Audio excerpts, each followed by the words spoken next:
Item ಯಾವುದೇ ಇರಲಿ try ಮಾಡಿ ಆಚಿ ಚಿಕನ್ ಮಸಾಲಾ. ಆಚಿ ಚಿಕನ್ ಮಸಾಲಾ.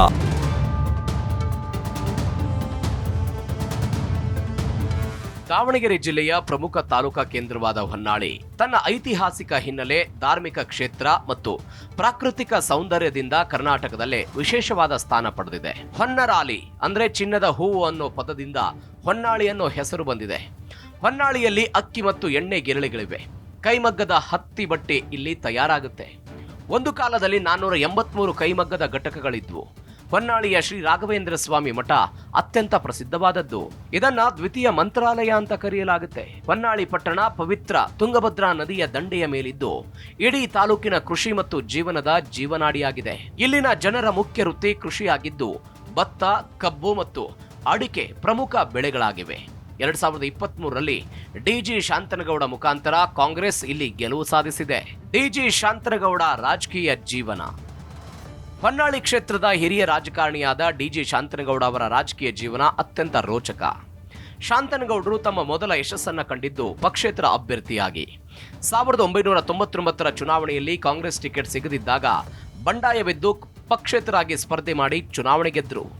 ಮೊದಲ ಅವಧಿಯ ಯಶಸ್ಸಿನ ನಂತರ ಅವರು ಅಧಿಕೃತವಾಗಿ ಕಾಂಗ್ರೆಸ್ ಪಕ್ಷವನ್ನು ಸೇರಿದರು. 2004ರ ಚುನಾವಣೆಯಲ್ಲಿ ಕಾಂಗ್ರೆಸ್ ಟಿಕೆಟ್ನಿಂದ ಸ್ಪರ್ಧಿಸಿ ಸತತ 2ನೇ ಬಾರಿಗೆ ಶಾಸಕರಾಗಿ ಆಯ್ಕೆಯಾದರು. 2008ರಲ್ಲಿ ಬಿಜೆಪಿಯ ರೇಣುಕಾಚಾರ್ಯ ವಿರುದ್ಧ 6386 ಮತಗಳ ಅಂತರದಿಂದ ಸೋಲು ಅನುಭವಿಸಿದರು. 2013ರ ಚುನಾವಣೆಯಲ್ಲಿ ರೇಣುಕಾಚಾರ್ಯ ವಿರುದ್ಧ ಮತ್ತೆ ಗೆದ್ದು 3ನೇ ಬಾರಿಗೆ ಶಾಸಕರಾದರು. 2018ರ ಚುನಾವಣೆಯಲ್ಲಿ ತೀವ್ರ ಪೈಪೋಟಿಯ ನಡುವೆ ಕೇವಲ 4733 ಮತಗಳ ಅತ್ಯಲ್ಪ ಮತದಿಂದ ರೇಣುಕಾಚಾರ್ಯ ಅವರಿಗೆ ಮತ್ತೊಮ್ಮೆ ಶಾಸಕ ಸ್ಥಾನವನ್ನು ಬಿಟ್ಟುಕೊಟ್ಟರು. 2023ರಲ್ಲಿ ಮತ್ತೆ ಗೆದ್ದಿದ್ದಾರೆ.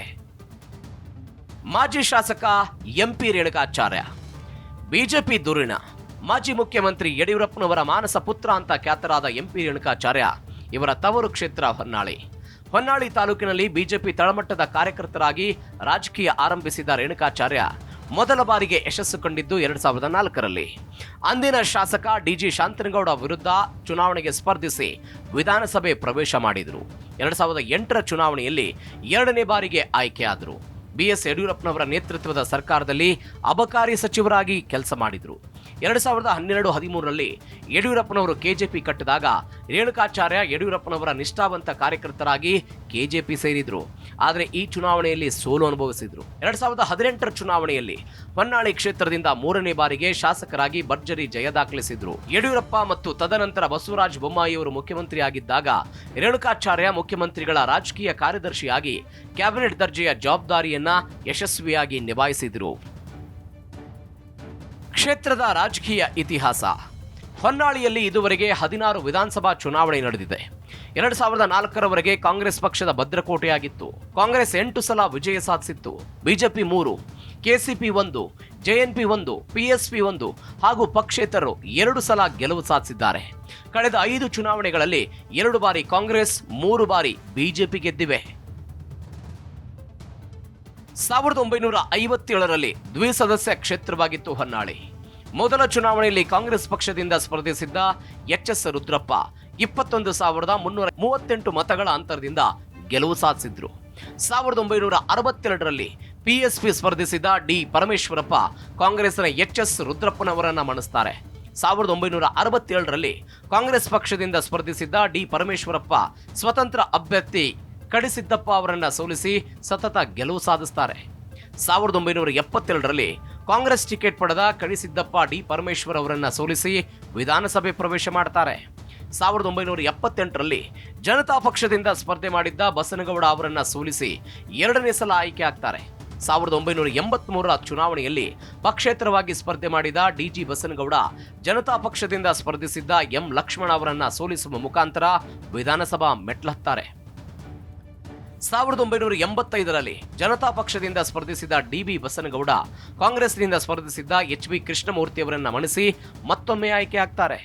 1989ರ ಚುನಾವಣೆಯಲ್ಲಿ ಕಾಂಗ್ರೆಸ್ ಡಿ ಗಂಗಪ್ಪ ಅವರಿಗೆ ಟಿಕೆಟ್ ನೀಡಿ ಗೆಲುವು ಸಾಧಿಸುತ್ತೆ.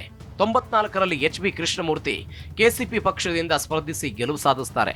99ರ ಚುನಾವಣೆಯ ಸಮಯಕ್ಕೆ ಡಿಜಿ ಶಾಂತನಗೌಡ ಪಕ್ಷೇತರಾಗಿ ಸ್ಪರ್ಧೆ ಮಾಡಿ ಕಾಂಗ್ರೆಸ್ನಿಂದ ಸ್ಪರ್ಧಿಸಿದ್ದ ಕೃಷ್ಣಮೂರ್ತಿ ಅವರನ್ನ ಸೋಲಿಸುತ್ತಾರೆ. 2004ರಲ್ಲಿ ಎಂಪಿ ರೇಣುಕಾಚಾರ್ಯ ಬಿಜೆಪಿಯಿಂದ ರಾಜಕೀಯ ಪ್ರವೇಶ.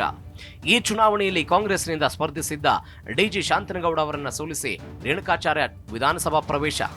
2008ರಲ್ಲಿ ರೇಣುಕಾಚಾರ್ಯ ಅವರು ಕಾಂಗ್ರೆಸ್ನ ಡಿಜಿ ಶಾಂತನಗೌಡ ಅವರನ್ನು ಸೋಲಿಸಿ 2ನೇ ಬಾರಿಗೆ ವಿಧಾನಸಭೆಗೆ ಬರ್ತಾರೆ.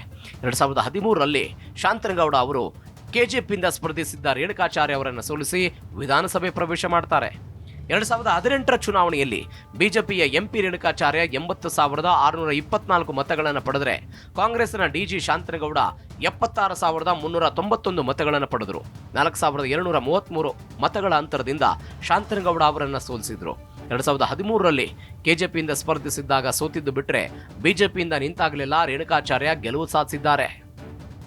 ಕ್ಷೇತ್ರದ ಜಾತಿ ಲೆಕ್ಕಾಚಾರ: ಲಿಂಗಾಯತರು 42,000, ಕುರುಬರು 35,000, SC ST 45,000, ಹಿಂದುಳಿದ ವರ್ಗ 15,000, ಕುಂಚಿಟಿಗರು 13,000, ಮುಸ್ಲಿಮರು 12,000 ಮತದಾರರಿದ್ದಾರೆ.